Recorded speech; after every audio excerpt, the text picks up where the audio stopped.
So in this panel, we'll explore some strategies and some best practices that work for me as well as our esteemed guests, and then share with you all if you're looking to start a podcast or how you can increase your audience with the power of podcasts. So I will take the way I wanted to start it. I would like it, all three of you, to introduce yourself. Take 2 minutes each and give us your background and something interesting about yourself. And you want to start, Mike? You're first on my screen, so I'm going to give you that opportunity to start. All righty. I was going to say ladies first, but that's okay. So we can go with Kathy. That's fine. It's fine. Okay. So my name is Mike Cavagioni. I'm the host of the Average Joe Finances podcast. A little bit about me. I'm originally from Long Island, New York, and I currently live in Ewa Beach, Hawaii. I was in the Navy for 20 years. I'm a licensed realtor associate, financial coach, real estate investor. I also have a podcast editing business. And of course, like I mentioned earlier, I'm the host of the Average Joe Finances podcast. Just a little bit of a background as to why I started the show. I started the podcast to share my story as well as my guest story on our own adventures of becoming financially independent. I like to use my podcast as an educational tool so that other people can listen, learn, and maybe take some of those strategies and apply them themselves. So it started off with me just sharing what I was doing to pay off debt and get back into real estate investing. And a buddy of mine who had started a podcast talking about resiliency for some issues that had happened in his life, did really well with it. He got his podcast up into the top 5%, and he comes up to me back at the end of 2019. He's like, "Hey, Mike, you need to start a podcast." He's like, "It's going to be big." He's like, "The stuff that you're talking about on your blog, you should share that with other people." And I was like, maybe when I get out of the Navy, I'll do it. But he gave me a little more arm twisting, and I said, "Fine, I'll do it." I learned a lot since starting a podcast, especially from my guests that I've had on. I also learned a lot more about outsourcing and when to outsource properly, because for the first little bit, I almost got burnt out big time because I was doing everything myself. So that's pretty much some of the things I can go into a little bit later, depending on how the panel goes. I don't want to go too deep into it. Like I said, I'm from New York. I could talk forever, but I'm going to keep it brief right there. And that's me in a nutshell. Thanks. I'll interject. Don't worry, Mike. I'm just kidding. Okay. All right, Venky, you keep me on track. Kathy, you want to go next? Sure. I mean, podcasters like to talk, right? So, yeah, I'm Kathy Fedke. I have actually a degree in broadcasting and worked in newsrooms in San Francisco. I graduated from San Francisco State. And then when I got married, I just wanted to be a stay-at-home mom and had a weekend radio show that I kept. It was like an hour a week. This is way before there was the word podcast. And then I know some of you have heard my story. My husband was diagnosed with melanoma and told he was going to have 6 months to live. He's alive and well today, 20 years later. So the doctor was wrong, thank God. But at the time we didn't know. So I turned that radio show into a desperate attempt to understand how I could take care of my family. And I hadn't been in the working. A lot of stay-at-home moms have that experience where it's like, how do I get back into the workforce? So instead, I just thought I was going to do what I know how to do, which is this radio show, put my attention there and focus it all on how do people create this thing called passive income? I have no idea how to do it. I don't know anyone who's done it. I've heard of it. I read a book called Rich Dad, Poor Dad. He said you could do it. And I just started interviewing people. And then Rich, one of our marital disputes was he had an iPod, and I was like, why do you need 100 songs in your pocket or whatever it was, 1,000 songs? Like, just get a cassette. But this was when iPods existed, and he was an early adapter there. And then that's when suddenly he got a notice on his iPod that said, "Hey, you can upload your shows." So he took my San Francisco radio show, uploaded it, and I was one of the first podcasters before anyone listened to podcasts. So, but within a week, I had listeners in 27 countries. Awesome. So I went from a San Francisco audience to an international audience overnight. And that's the power of podcasting. I don't know how almost 20 years later, I still have something to talk about, but I still have the Real Wealth Show. And I also have the real estate news podcast because I wanted something shorter. Actually, the reason I did the news podcast is 7 to 10 minutes of news is because then I started being a guest expert on national media. And if anyone's ever done PR, they give you about 10 minutes to prepare. I mean, you have to know what's happening. So I thought, well, I'll just have my own podcast so I know what's happening. So when I'm doing national news, I'm ready. So that's why I have real estate news for investors. And hopefully that's serving other people to stay on top of things as well. Wow. Congratulations, Kathy. That's awesome. Darren. Thank you. So my name's Darren Batchelder, 52. I got into the real estate game late, probably 5 years ago. And, when I got in, just like a lot of you guys, you start asking other people, like, what should you do? And people were telling me you should start a thought leadership platform. And I was like, what is that? And, it could be a blog, it could be a podcast, it could be a meetup group, it could be writing a book. And so I tried out the podcast thing and I wasn't sure if I was going to like it, but I ended up loving it. I've learned so much from other people. So I focus on multifamily syndication. I'm an LP in over 9,000 units and a GP in over 1,300 units. And it's a way for me to continually learn from guests that I bring on, build relationships with partners and also with investors. So that's basically how I got started about 2.5 years ago. Wow, congratulations. I mean, I started the same way too. I think by fluke, I guess, or I just wanted to create a position for myself or position myself in a way that I'm approachable or reachable to people. And plus I wanted to connect with, super experienced people in real estate industry. Yeah, it's fantastic. It gave me a chance to bring them to my portal, connect with them and ask them questions. So I'm going to start you really basic questions here to begin with, because I'm not sure, we might have a diverse audience. So I saw a question in the chat too, like what kind of equipment. So let's start with the basic, why somebody wants to start a podcast, or what tools do you need to have in order to begin? Those are two different questions right there, right? Yeah. I guess I'll jump in with the technology wise. I started with a Samsung Q2U microphone that you can get on Amazon for $50 to $100. So it doesn't cost a ton of money for the equipment. As you get further along, you may upgrade the equipment, but you can get in pretty inexpensive. Absolutely. I think some of my podcasts when I was on the road, I would just take my iPhone and put voice notes and record something. And the audience couldn't, today they probably expect better quality, but at the time I didn't get any complaints from that. But yeah, you can Zoom, you can do your podcast on Zoom. That's nearly nothing.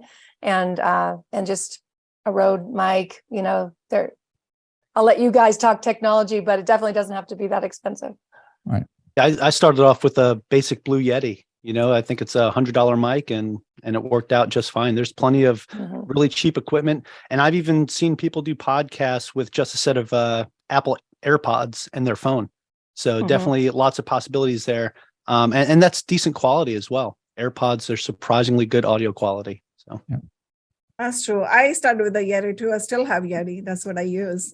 I didn't upgrade yet, but those are the tools. But why should somebody start a podcast? Like, you love to talk or you wanted to learn more? Somebody wanted, I'll jump in. I wasn't really sure what the value was going to be for me and for the listeners. Again, I was told you should start a thought leadership platform, and so I gave it a shot. But the real value for me came in, I'm reaching out to people that I normally wouldn't talk to, otherwise. It gave me a reason to talk to them and have them come on as a guest. And then they would share their learnings, and all of my listeners got to learn from that. So I have my listeners come back saying, thank you for having them on. And then secondly, I got to spend time with that person and learn from the guest as well. So I ended up loving it. Yeah, I couldn't agree more. That's exactly why I started, is I wanted to interview people. And I was able to get, you heard me say I read Rich Dad. I was able to get him. I got to talk to him. I got to interview him. And, how often do you get to do that? And actually the things I learned on that very first podcast with him, I still implement today. 15 years later, I'm still using those same fundamentals. That's so for me, crazy. it was kind of a desperate personal attempt of learning, but then you get to share that with your audience.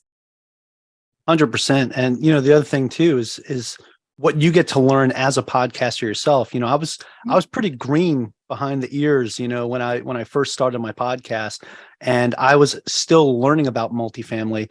And thanks to some guests that I've had on the show, I learned a lot about it. And I also got invested in my first couple deals in multifamily because of guests that I've had on the show. So I would also say one of the most powerful tools there is that networking aspect that you get, not only from your guests, but also from your listeners. Yeah. And on top of that, with the networking, when I started, I didn't know anything about real estate. And all of a sudden I was being asked to keynote at different conferences. I better learn how to do this because it definitely, we live in a day now where, I live in LA. I've got a lot of friends who are actors. And even if you're a big name actor, you don't get the role unless you have a following. It's just kind of how it is. And so if you want to get on stages, that can often happen as well. I got asked to be a co-host on Bigger Pockets' newest podcast called On the Market. And I'm sure it's partly because of the following I created with my own podcast. So you do get opportunities, definitely get opportunities. And then of course, my first syndication, you get deals. My very first syndication was a listener, and he's just like, it was 2009. He's like, I just came out of retirement because there's too many good deals. And he's like, can you raise the $3 million? I don't know. I'll find out. And it turns out I could. So you can get deals and also get investors for those deals through the podcast. Wow. Good, Kathy. And that leads to my next question. I was going to ask you, what are some of the best practices that you guys been using to connect with people or build relationships so you are able to raise that kind of money? Yeah. So for me, the biggest value I've gotten is the guests that come on, that I've partnered with a number of them, so we didn't know each other prior to having the podcast, spent an hour together. And then after the recording, spent some more time together. And the next thing you know, we're partnering on a deal. And that wouldn't have happened had we not had the podcast. That happened with me too, as well. I think that's the best way to find the partners and even investors too, because I got a bunch of LPs too that way, because they came to my podcast because they were the newbies. They wanted to be a GP in a deal or co-GP in a deal, but they end up investing with me afterwards. So that worked that way too. So it's how kind about of it's funny too, how if you're like at a coffee meeting with somebody that's a passive that's looking to invest, and then all of a sudden you start telling a story and they're like, yeah, I already heard the story, because they've heard a lot of podcasts. And so they know more about you than you know about them, at that point in time. That's true. So how about Mike and Kathy, what worked for you guys from the capital raising perspective? So for me, I would say, again, it was the networking piece, right? So there was a guest that I had on my show kind of a while back. And I was actually, the shirt I'm wearing today, I was on my way to RubeCon because I was speaking at that conference, which, like Kathy said too, I was invited to do that thanks to my podcast, right?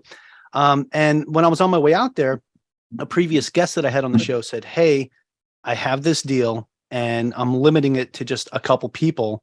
Mike, do you want in? And I'm like on the plane, on my way to Arizona from Hawaii. And I'm like, this looks really good. So, and I'm kind of getting first shot at this, first crack. So I'm like, all right, let's do it. So I wound up coming back from the conference and getting in that deal. But that opportunity would have never been there if I didn't have this person on my show and keep in touch with them, right? I think the other part of it too, like you could talk about having guests on your show and the networking piece, but it's what do you do afterwards, right? Are you actually keeping in touch and staying in touch with your guests and your listeners and building relationships, right? That's the other piece of it is that relationship piece. So again, it creates opportunities, and that was just one of the opportunities that I had thanks to having a show. Right. Yeah, and for me, when I shifted my radio show to wealth building, I also thought, I need to make money now. How do I make money now? And of course, sponsorships are a way. So I went down the list of anyone who was sponsoring and found a mortgage broker at the time. Again, I knew nothing about real estate, wasn't into it. And but I knew mortgage brokers had money. So they sure did in 2004. They had a lot of money. So I ended up having this lead sponsor that I gave him a lot of airtime. And we thought, well, the only way to keep an audience interested in mortgages is to, what's in it for them. So I would invite a lot of his clients to tell us what they were doing with mortgages. And it turns out they were building tremendous wealth, flipping and burring and apartments. I mean, all the things you do you borrow money. And so it turned out, my partner said, my sponsor said, you know what? These ads are working too well. You're creating a story for the audience, and the audience wants these loans, and my phones are ringing off the hook. And I really wish you would just go get your license and do these loans. So I did. Within a month, I was a mortgage broker and one of the busiest in San Francisco. So, just from the very, very beginning, I saw the power of broadcasting. If you're educating people and inspiring them, they're going to want what you got. In this case, it was like, how do you borrow money to acquire assets and build wealth? And that became the whole topic of the show, is like, how do you use OPM? How do you do it? How do you get no money down? And back then you could get unlimited investor loans. Remember Sure. the good old days? That was crazy. And then, 4 years later, again, everything crashed and fell apart in 2009. We had helped a lot of people, thanks to Kiyosaki, get out of that and get into good properties in Texas, where there wasn't really a downturn with those properties. But again, like, somebody was listening because of all those years of educating and inspiring people. This developer said, I've got banks calling me. They've got foreclosed apartments, foreclosed land, foreclosed subdivisions. If you can use your podcast power to help us raise money, we can buy deals for 10 cents on the dollar. I later learned that you can't just broadcast. It was 2009 and there wasn't a 506c, so you couldn't raise money broadcasting. But what I learned back then is you can bring people in, get them to sign up for whatever you're doing, come to an event, get to know them, and then you can talk to them about your deal. So on my very, very, very first deal, he found this was 2009, everything was in foreclosure, but it was like a $20 million, 26 riverfront townhomes in Portland. That was $20 million. We got it for $3 million, and we were able to raise the money in like one email. Wow, that's amazing. awesome. So, yeah, amazing. That's the power of podcasting. So let me ask you this question now. When you started your podcast, we talk about the tool, get the mic, get the Zoom ready, have the camera. Doesn't matter. There's you can go the cheapest version, or you can buy the high-end version, whatever you can afford. So the next question comes now: where to host your podcast? What platforms you guys are using, and how to promote your podcast? Because you might be recording, might be editing yourself, might be doing all the audio visuals, putting it out, and not getting that much traction, the kind of tractions you guys got. So it's multiple questions, but let me ask you first, what is the hosting platform that you're using? So right now I'm using Buzzsprout. I used Anchor for my first year because it was free, which is my favorite price.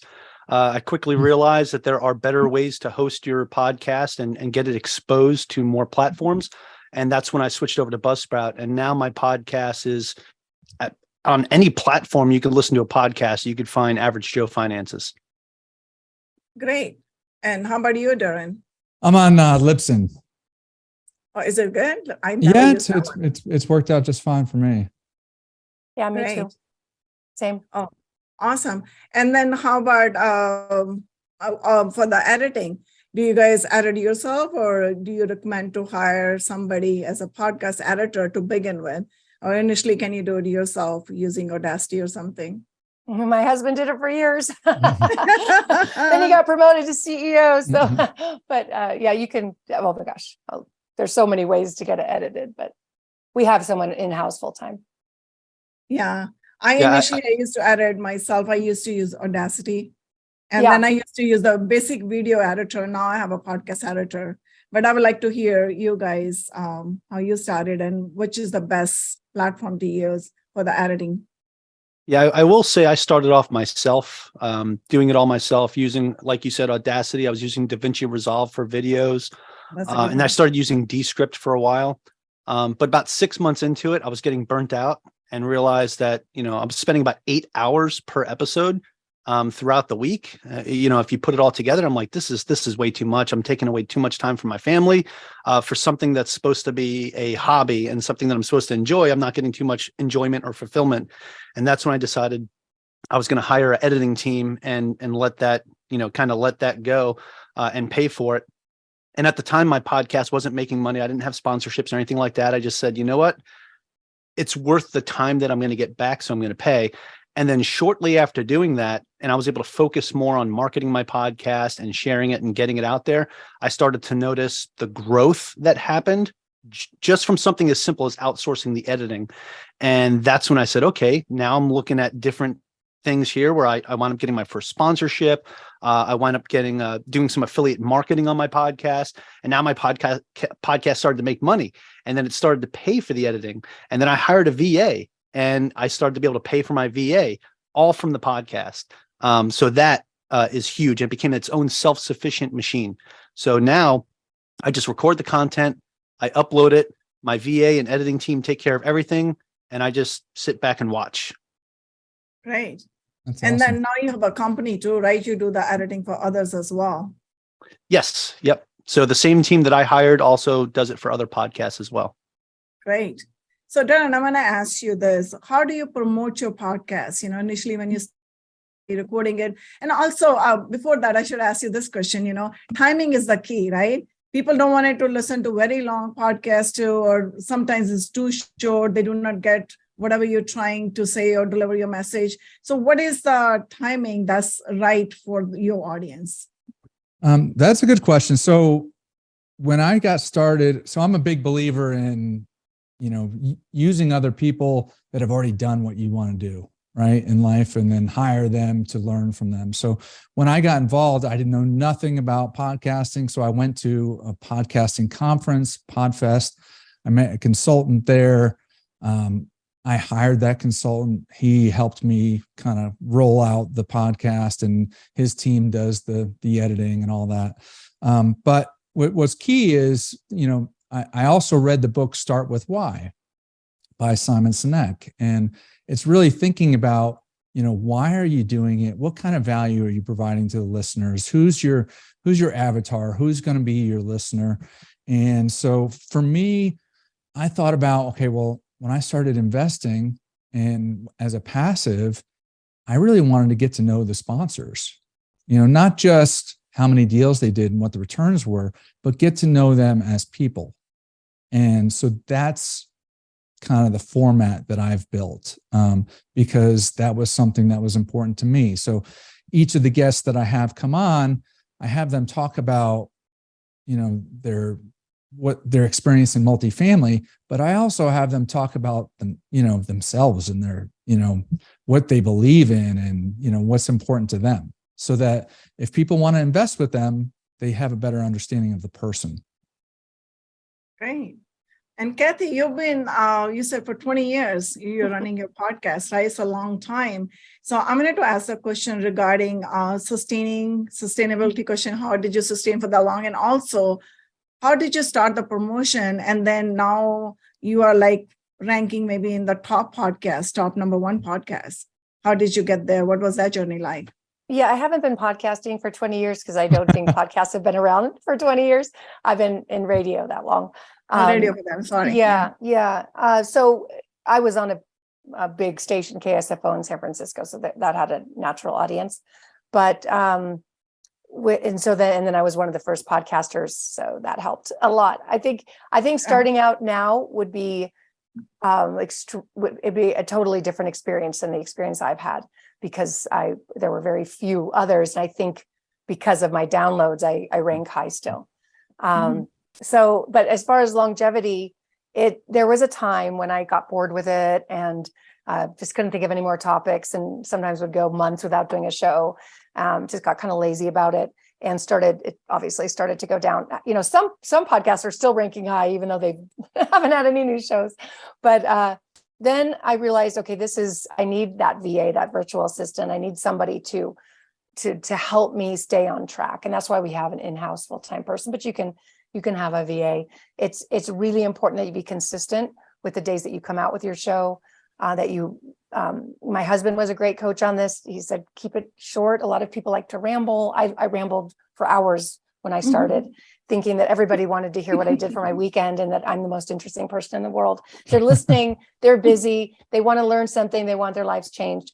And he was just really helpful in saying, if you should be able to get the gold in 20 minutes and keep it at 20 minutes. That's how long it takes someone to get from where they are to where they're going generally. And they can get through a podcast. If you're going to go really long, do 3 podcasts. That'll be better for your downloads anyway. Do 3 20-minute podcasts.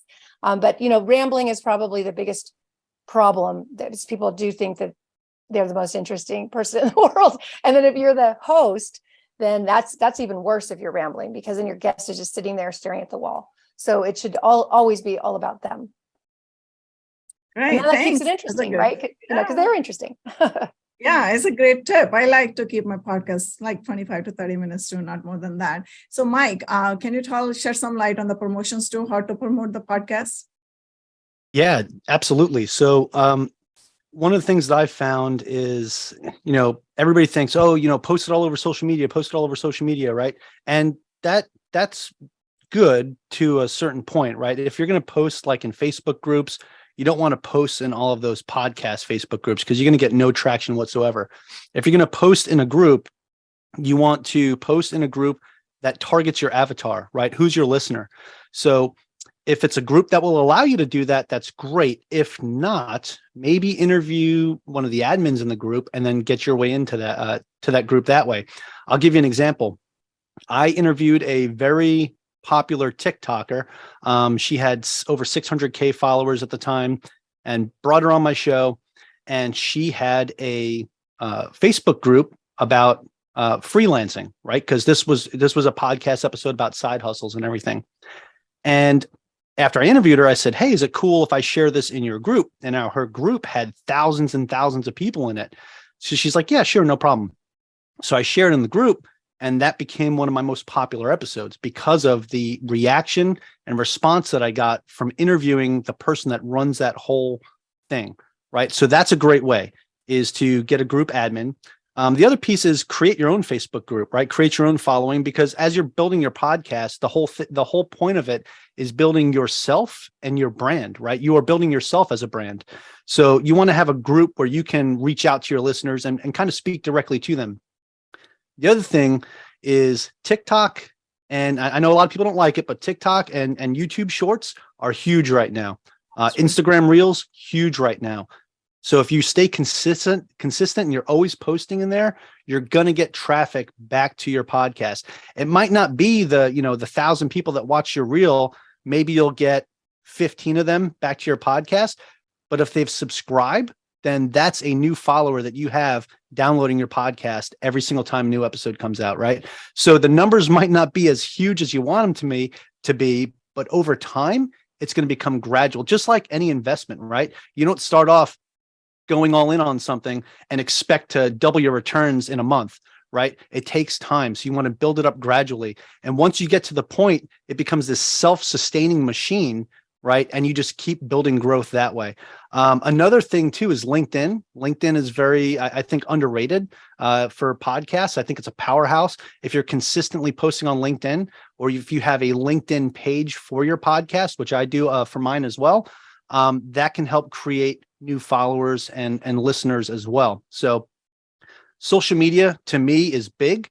That's the way I like to promote it. But I did start something new that I want to share with you all. And I got this from a mastermind that I'm in.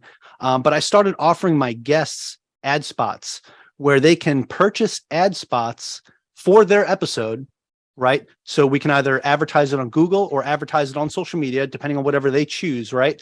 And we will advertise their specific episode for the week after it airs, right? And I just had my first person do this because I just started this about 2 weeks ago. And that it immediately got like 5,000 hits from doing that, which was super awesome. So I will say that, there's different strategies. And the guest paid for that? Yeah. The guest paid for it. So that's fantastic. for me, Right. It's free advertising of my podcast. For them, it's more exposure for their specific interview. Sure. So yeah, it worked out really well. So I'm That's going to good. keep pushing that because I like the way that turned out. What was the cost on that? I'm sorry to butt in here. So right now I have it's a minimum of $100, right? Depending on which one you go to, but I have it where you can get as many of them as you want, right? So I set it up on Jotform, and basically they can choose how much they want to spend in $100 increments, and that's it. And I'll take whatever they spend and put that into it. This one in particular was about $200. Very cool. So, yeah. Not bad idea, Mike. That's awesome. And you mentioned earlier that, you said target the avatar. So what are some of the tips or tricks to target your avatars on social media? Obviously, we are in the information technology age and social media is so powerful. Yeah, I think also getting become a guest on somebody else's podcast that is in the market that your avatar is listening to somebody else, and it gives you the ability to get in front of them. Yeah, that's a good idea. But the thing is, for the starting, how would they know who their avatar is or who's listening to them? Because initially the download is not that much. You get only few. Like I remember when I started my podcast, we had like the first episode that we released, we had maybe 100 downloads. That's about it. And we were super excited. Oh my God, 100 people are going to listen to us. That was like a big deal. Well, that's your job as the podcast host, right? Is to figure out who you're targeting, right? Who is it that you want to specifically talk to, right? For me, I know off the top of my head, the person that listens to the Average Joe Finances podcast is somebody in their late 20s, early 30s that's in a blue collar job, and they're trying to figure out how to beat their consumer debt, right? And start investing, or they're already investing and trying to figure out how to scale, grow, and build their wealth. So that's what I have in mind every time I have somebody on as a guest and every time I publish an episode. I have turned down quite a few people from being guests on the show just because I don't think it was a good fit for my particular avatar. So as long as you're always focused on who your listener is, that's how you're going to build retention, and that's how you're going to build a subscriber base that keeps on growing. Great. And so what is your experience, Kathy, in that field? I mean, everything that they just said, being on other people's podcasts. One of the things that we would do, and we have a business too, Real Wealth. So we had a budget, and so some people starting out might not have that, but if you have a company and you've got a budget, we would sometimes sponsor an event, and I don't know, depends on the event, but it could be $500 or $1,000 or several thousand, but we'd have a booth. And then the way that we would have some cool giveaway, and then say you get to be in the, what am I trying to say, lottery for that or whatever, if you sign up for the podcast. And oftentimes it used to be, I don't know now, but the algorithm was if you got a bunch of downloads all at once, they noticed that. So if I was at an event with like 1,000 people and I could get a lot of people subscribing in that moment so that they could enter to win whatever that thing I was giving away, that was helpful. I know my daughter's our Instagram person now, and she's doing little contests on Instagram, which is kind of cool, where it'll be like, hey, you get to win. We did it for Christmas, and it's like, you can win an hour with Kathy or whatever. If whoever shares this the most, whoever shares this page the most, she has this, you guys might know, but she had this thing that actually picks the winner automatically. So it's not me picking the winner, it's whoever really has forwarded the most and commented the most. And again, that's an algorithm that Instagram pays attention to. Oh, that's good. So let me ask you this question, Kathy. So how do you balance the need to provide valuable content and also, at the same time promoting your business or your branding? Nobody wants to hear you promote your business. Nobody wants that. So I think it has to be snuck in there. I was just at actually Bigger Pockets host retreat. I just literally got back from it, and they had an ad guy come in and talk about what really works.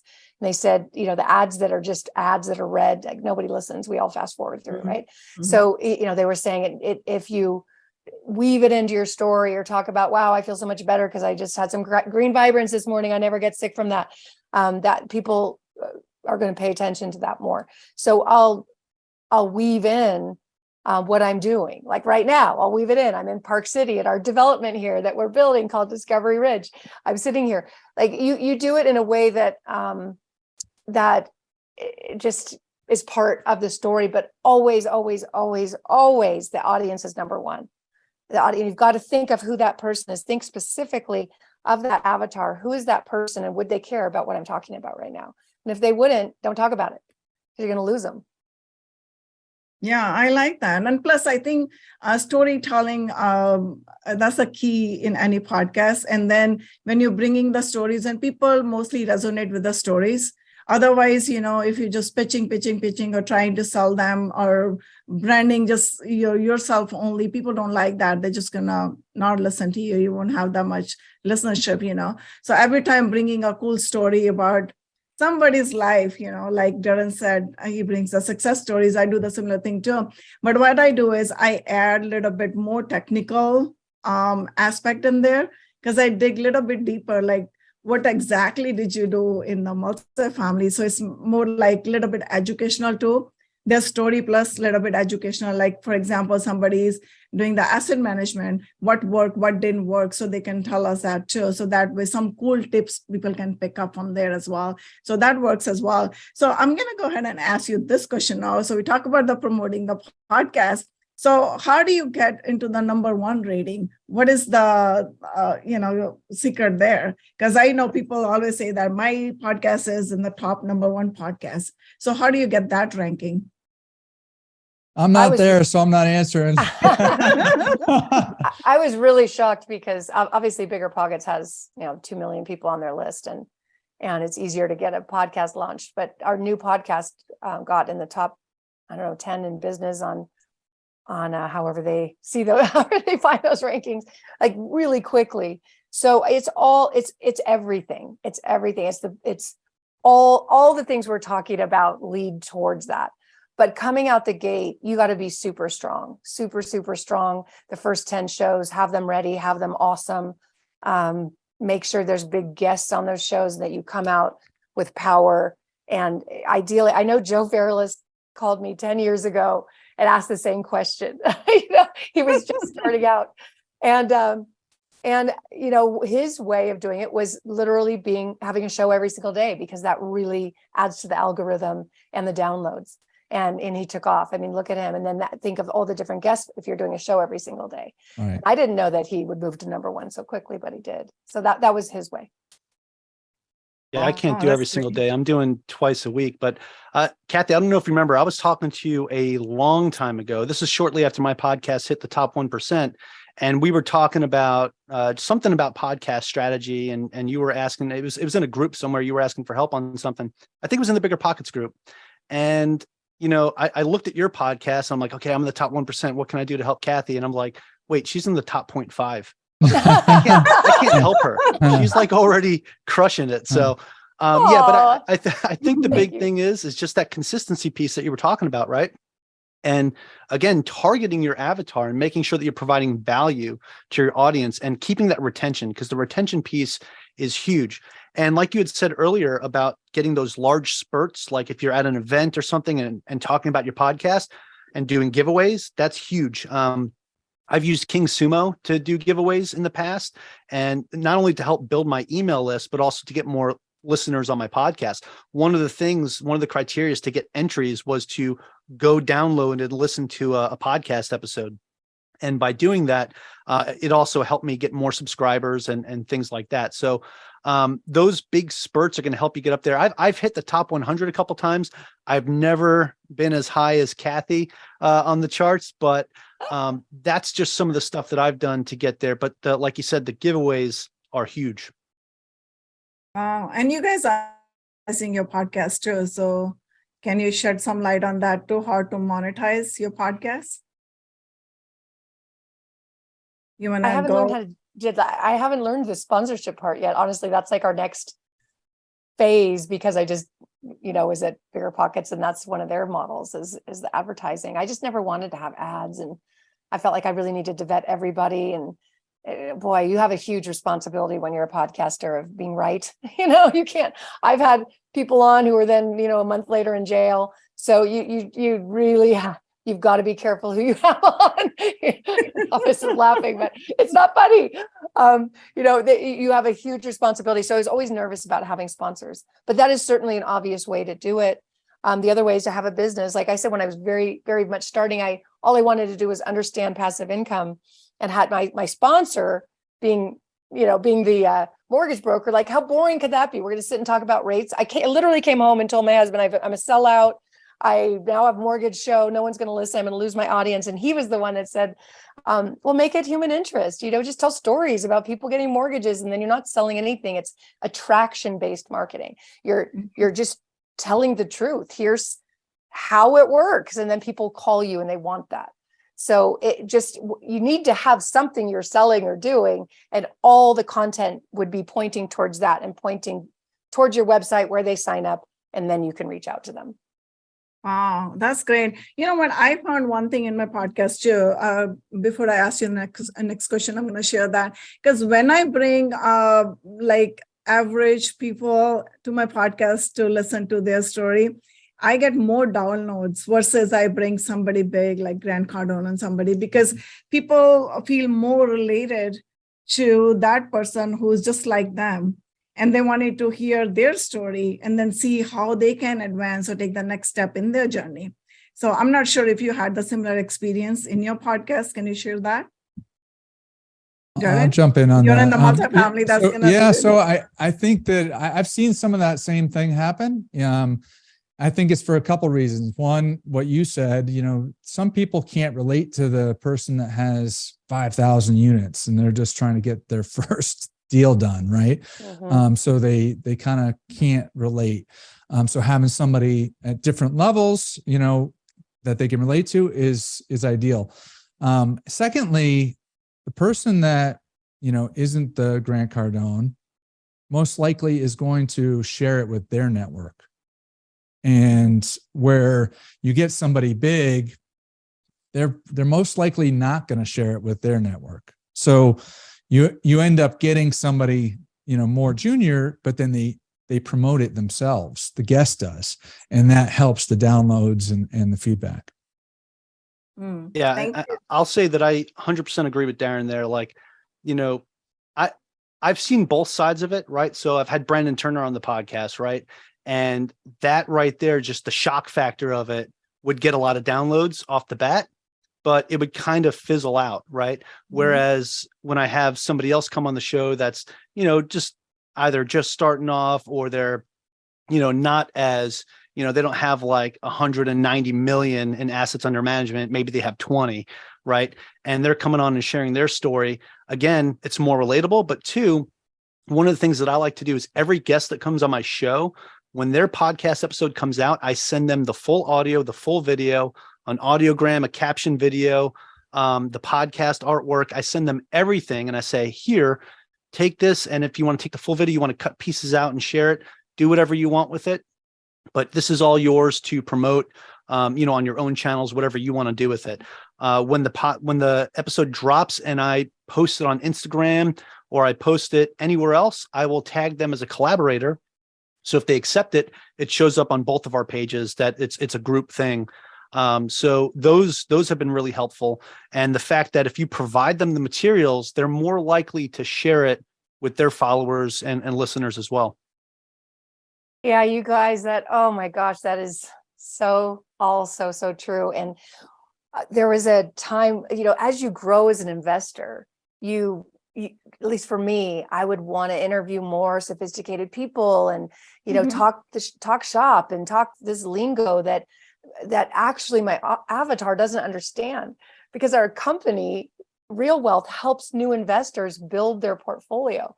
And I was bored with that concept, right? So then I just thought, well, I'm only going to talk syndications, when actually our business is helping people get 1 to 10 units nationwide. And I lost them. I lost track of them. And then, so thankfully my producer noticed that. And we started to just interview our clients and just people who had bought their first property. And I was like, oh my gosh, this is going to I'm going to lose my audience. We're going to be going back to such boring stuff, such fundamental. And those had the biggest downloads because I forgot people are trying to learn. They're Right. trying to learn. And I just thought they'd be bored, but if you remember your first acquisition, it's not boring. There's a million things to learn. And so, yeah, that's just one suggestion is if you have a business, have your best clients come and talk about their experience and their first steps. Wow, thank you. I like that. And let me ask you this question right here. It's pretty relevant. So, Kathy, I'm going to ask you this question. So, how do you tailor the content to the interest and the likes of your listeners? This has been an issue because now we have two companies, and I'm thinking maybe I need another podcast, or maybe we need certain days for certain people. After 15 years, it's like, gosh, I feel like I've already said this, but it's almost like Sundays. People go to church and they're still saying, they're hearing the same thing. They have to be reminded. So because we have a business and the podcast supports that business, then the content is based on all the different levels of what it takes to get your first property. And I mean, and I'm talking 1 to 4 unit type properties, not big multifamily. It's like just getting that first one. But I also do really massive syndications. So that is going to really lose that audience, right? So that is something I've dealt with. It's like, do I just have another syndication show? What do you guys think? What should I do? How do I balance the movie with the super sophisticated people? Sounds like you need another show. Exactly. Why not, right? All right. That's what I'm doing. So I'm going to go ahead. I'm sorry. You can say something? No. By when, right? Time. By when? All I have right. three now. Do I have? She said it right there. There we go. Write it down. Yep. All right. That's true. So when you're starting off your podcast, this question for all three of you, how did you find your guest? Who did you bring first? Like Kathy said earlier, that you need to have a consistency. That's very important in podcasts. So you might want to record at least 10 to 12 shows in a row before you launch your podcast, because launch is very important. And after that, you need to set a time frame. You're doing a weekly release or twice a week release. So any takes on that, if you can, any one of you can take that and answer that. Sure. So I started off probably not the best way. And I always tell people not to do it this way. But when I started my podcast, I said, okay, I'm going to make sure I'm releasing at least one episode a week. I had recorded 3 episodes and thought I was good. Launched the first episode. Next week, I was like, okay, I'm good for the next 2 weeks. Let me, and they were just intro episodes, right? It was just me talking. And I'm like, okay, I now have time to go find guests and figure this out. And as a brand new podcaster with nothing behind you, people are like, who are you? You want me to come on your show and talk about what? So that was a challenge because I did not prepare myself the right way. So one of the things I say now is there's so many platforms out there to find guests. Podmatch is a great one. Matchmaker.fm is a great one. Podcast guest list and radioguestlist.com are great ones. So once I found those, it got a lot easier to find guests. After a while of doing it, I don't actively look for guests anymore. I haven't actively looked for a guest, I think, in almost a year and a half, 2 years, because I constantly am getting emails for people that want to come on the show. And basically now I just forward them. I auto forward those to my VA and say, hey, please screen these. So I gave her the criteria of what I'm looking for, hey, they need to match my avatar, right? If they don't match my avatar, don't send it to me. If they do, send it to me and we'll send them the scheduling link. And so that's what we do now. So I have an intake/application form that everybody fills out. And, I get that and my VA gets it and we both take a look at it. She'll tell me what she thinks. Usually by the time she's emailing me, I've already said yes or no if I got to it before she did. But that's the way I do it now. I mean, it's just when you establish yourself, and it takes a little while to get there, but once you establish yourself, people will seek you out. I think the first person that I actually reached out to get on my show in the last 2 years was actually Brandon Turner, when I reached out to his assistant and said, hey, I'd love to have Brandon on my show. Here's my pitch deck. And I sent them, actually the same thing that I send to all my potential sponsors of, the downloads, my audience, what we're all about. And they wrote back and said, yeah, he'd love to come on your show. And it was that simple. So once you get yourself to the point where you're established, it becomes a lot easier. But it's that grunt work when you first start is the hardest part. And if you can get past that and past, let's say, at least the first 7 episodes, because that's where most people quit, you get yourself in a much better spot. And then once you get past 20, you start to feel like a veteran. And then once you get to 100, you're like, I got this. So that's basically how I built mine up. Wow, I'm close to 100, right there. Oh, but let There me you ask go. you this question. Boom. We were talking about Avatar the whole time. So for our audience, can you give a little bit explanation about Avatar, what Avatar is, or how they can figure out who their Avatar audience is? So that everybody is on the same page. It What just we're comes talking back about. to Don't want to what tell are you users. doing the podcast for? Like, if you're a syndicator and you're trying to get investors, then it would be a accredited investor would be your avatar. And then that person would have to be really clear to you, which is they make $200,000 or they have $1 million net worth. And then you need to talk to that person. So you're not going to be talking to the 20 or 30-year-old. You're going to be talking to, but all of your content will then be towards this person. What does that accredited investor want? If you're a flipper, then it's going to be different, or a wholesaler, you're going to be looking at somebody who maybe doesn't have any money and wants it or wants to get out of the 9 to 5. So it's like, just comes down to what are you doing this for? If you're just doing it for your own career, then again, that's not going to go very far. It's got to be, you're serving your audience. And that's why they tune in. There's a lot of options. There's thousands of options for them. So how is yours going to be different? How is yours going to help them get where they want to be? So whatever it is you're trying to do, again, if you're, I'm guessing most people here, it's accredited investors. So if you're a doctor or dentist, I've got a friend who's a pilot and another friend who's an NFL player, and all of their content is for that. Like the NFL player is, I'm going to talk to all the professional athletes who blow their money on junk, not junk, nice junk, but, Right. but like, so that's his entire content is to ballers, right? Like don't spend it on the jewelry, unless it's jewelry that appreciates and right, you can resell. Does that help? Your avatar is the person you're speaking to in specifics. Like Nordstrom would write down their avatar in such detail. It was a 50-year-old blonde woman who lived in a certain city and drove a certain car. Like they knew exactly who Nordstrom was catering to.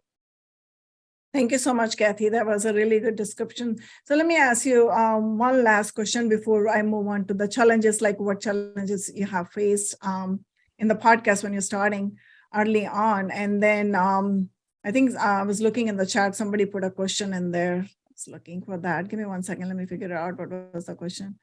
I did ask you already, right? How do you find your guests? That somebody asked in the chat as well. And let me see. Guys, if you have questions, post them in the chat and post them in the I'll be chat. able to help out. But no, that's awesome. By the way, one of the things I'm noticing, I'm just listening to you guys and everyone here just sounds so smooth and comforting and nice. I'm like, God, why don't I sound like that? You do, my man. You do. I'm like always loud and obnoxious, Then I listen to you guys. I'm like, oh my God, I can all day long. No, and you're doing a great job hosting this too. Yeah, thanks, Abbas. So let me ask you, do you guys have some tips that you can share for the new starters who wanted to start a podcast? I can just answer that one. I used to do mine on Zoom and now I use Riverside. Riverside is better for podcasting, but it does cost money and Zoom is free. That's true too. Yeah. Okay. So the next question I want to ask you, what are some of the biggest challenges you have faced when you started this podcast? That you didn't stop, like Mike was saying earlier, usually people stop after 7 episodes. So what kind of challenges did you face and that, after mitigating that and you kept on going? I think it's like anything that you go after in life, like in the, if you're going to go into buying your first investment deal, there's a lot to it, right? And you kind of have to focus on the next step or 2 or 3 steps. Just don't get too afraid not to do it, just do it. And then figure out if you like it and if you're getting value and if the listeners are getting value. And that positive feedback loop helps when you have listeners come back to you and say, thank you for bringing that guest on. I'm learning a lot. That helps provide some motivation to keep going. And you're on the right track. Wow, thank you. And how do you measure your success of your podcast? From the downloads, or is there any other measures that you use? Well, I would say, it downloads sure would be a measure of success of the podcast directly, but also depends on what your goal is with the podcast. I've gotten financial coaching and real estate clients through my podcast, right? So yes, my podcast makes money through sponsorships and through affiliate marketing, right? But at the same time, if I get a real estate client, especially out here in Hawaii, that's a huge commission, right? And I don't even count that as podcast income. It's just, I still have to report that, to the state of Hawaii and pay my GE tax. But that is something that could be pretty significant, make a huge difference. Also, like I said, with the deal that I got, from one of my previous guests, that is another great way to measure the success of your podcast, because you're getting some type of results and something tangible out of it. Yeah, we track, so now I've got, 3 and our team, I have real estate news. So people go to News for Investors and then they go to our main site. So we're able to track who came from that show. And then Real Wealth Show is, again, like if I say that, then if they end up at Real Wealth, and it's kind of a competition, between our producers of both shows is who's going to get most people. And that's something that often is forgotten, is like, what's the call to action? Where are you sending these people? So, why would they go to the website? So as a competition between the two producers to see who could get as many people as possible to the website. So one last question. How do you guys stay up to date with the latest trends and best practices in podcasting to ensure that your podcast remains relevant? Because you guys been changing the platforms too. Earlier you were saying you were like, Kathy was saying she was on Yahoo and on Google, and now she's, on Zoom actually. I'm losing it today. No, on Riverside. You're on Zoom and you're something else now, right? I mean, so there's two different things. One is the technical piece. I was on a different platform and then I moved on Riverside. The reason for that was I told my technical team, I started out as a podcast only, audio only, and then I wanted to post on YouTube videos, but I didn't want to have to do two different things or use two different platforms. So the consultant was like, look, if you move to Riverside, it's recording both the audio and video at the same time. You could post to both. So that was a big reason on the technical side. But in terms of what was the question again? It was like, how do you stay up to date on the latest? Stay up to date. To make sure your podcast is relevant. Again, it goes back to knowing your avatar and what they're concerned with. So, for me, I'm really focused on multifamily syndication. The listeners are twofold. One, passive investors, accredited investors that want to invest in deals, and also syndicators that are looking to scale. And so, what's the big topics that people are talking about? So like last year, people were talking about inflation a lot. So this year it's, interest rates and how it's impacting, the deal. So you want to talk about relevant conversations. I would also say that, go to your particular niche, right? Or your industry, and go look up the top 10 podcasts in that niche, right? And listen to them and see what they're doing. Right? Go be a guest on other podcasts and see how they're doing things. Don't stagnate. Change things if you need to. I personally have changed my format, my artwork, everything about my podcast several times till I found what was the right fit for me. And even now, I'm still looking at making some more changes. But as long as you're putting yourself out there, and you always remember that your podcast is an extension of you, it's part of your brand. So you want to put out your best self, right? And the other thing too is just be mindful of what other people are doing. It's the reason why I was in this podcast mastermind with other people and learned that strategy about allowing guests to pay for Google ads for me, which was pretty cool. I would have never learned that if I didn't put myself out there and been receptive to learn from other people. Just because you get a podcast and you get up into the top 1% or anything else like that doesn't mean that you know everything. So I never consider myself an expert in everything. I always tell people, talk to me like I'm a fifth grader. I don't care if it's something that I even consider myself an expert in. Talk to me like a fifth grader, so I have a really good understanding when I walk out of that room. Yeah, thank you. Kathy, there's a question for you in the chat. Somebody's asking now that you wanted to start another podcast show. Wouldn't that Now that confuse you've your primary committed. target audience? How would you handle that? I think I mean, this is just what I'm thinking, and I would love feedback. I now that I'm a host on Bigger Pockets, and I see that they have 4 different podcasts, right? So it's Bigger Pockets, and they've got Rookie Show and the Invest Her, and On the Market is our show. So we're all news and keeping people up to date. So I thought maybe Real Wealth can do the same thing, where it's the Real Wealth brand, but it has different podcasts under it. So that's just what I'm thinking, but I'm open for feedback, because I've been doing it so long. I don't think people want to see my face in another that is confusing. So would it be someone within our company takes over the Real Wealth show and keeps that more, for, introductory, and I do the syndication ones? And so I would love feedback. I'm not really sure, but I do feel like we confuse our audience because I am doing so many different things.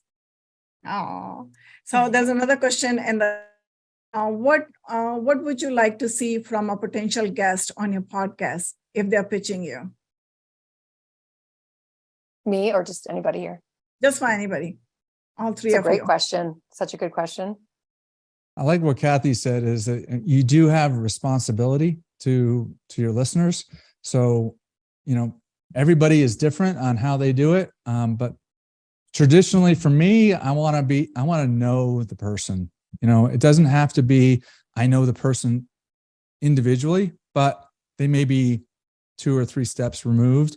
But I know of their reputation. That's very important, because when listeners listen and then they perceive that you're bringing on somebody that's going to bring value and that is credible. And if you bring somebody that's not, then that looks poorly on you. I would add that a well-written bio goes a long way, right? If as long as it's very descriptive into who you are and what you're all about, can really, that carries a lot of weight with me, right? And also a nice looking one sheet. And if you don't know what a one sheet is, it's basically, this is me. It's got my bio. It's got the topics I'm comfortable discussing. And it's also maybe got a list of questions that might be good questions to ask me, right? So as a guest, having one of those and passing those out, I have one for me. Like when I go guest on other podcasts, I send them my one sheet. I'm like, boom, boom, boom. Here you go. This is what we could talk about. Here's some questions. If you don't know any good questions to ask me, here's some softballs, right? Just to make it easier on that host. So for me, that carries a lot of weight too. Like if you're making it easier for me to do my job, man, this is fantastic. But also at the same time, I don't really like having set questions, because I like to do my interviews very casually and conversationally. I used to do that. And I will say that Used to do when you what? have a list of set questions, it sounds very robotic or like an interrogation, right? So I like to keep it casual and just have the topics up that we're going to discuss. And I take notes. I take a lot of notes while I'm interviewing people. Yeah, I do the same thing too.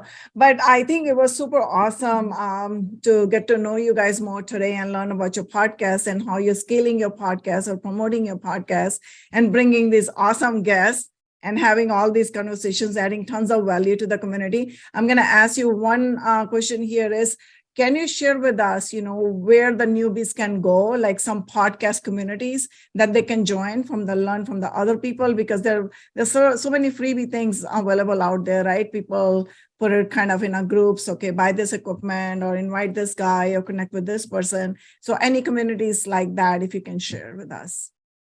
No, podcast movement. They have conferences. They have Facebook pages. I've never been to their conferences, but I know people who really like them. And the one I went to was PodFest, and that's another conference type thing, and it has a lot of resources. Yeah, there's also a lot of really good online ones as well that you could sign up for. I mean, a quick Google search, you're going to find a lot of great summits, different webinars and things that you can do to learn about podcasting. I was actually published in this book, and it's there it is. A very Nice. good way to help people learn from other podcasters' mistakes. I think I'm chapter 100. But yeah, that's a great way. Just using the resources that are out there. There are some great books, and there's even podcast coaches out there that can help you out. That's awesome. Thank you so much again, everybody.